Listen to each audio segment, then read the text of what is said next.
Hello guys, in today's video I'm gonna show you how to turn on role move members on voice channel permissions on your account on Discord. Easy and quick. First click here and now click settings, now click roles, now click new role and now click permissions, and here as you see we'll find move members. Click on it and that's it. As you see, click after this save and it will be saved, and that's it.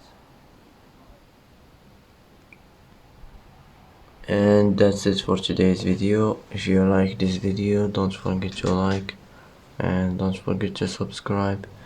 I hope this video is helpful for you, and thanks for watching till the end, and see you in the next video.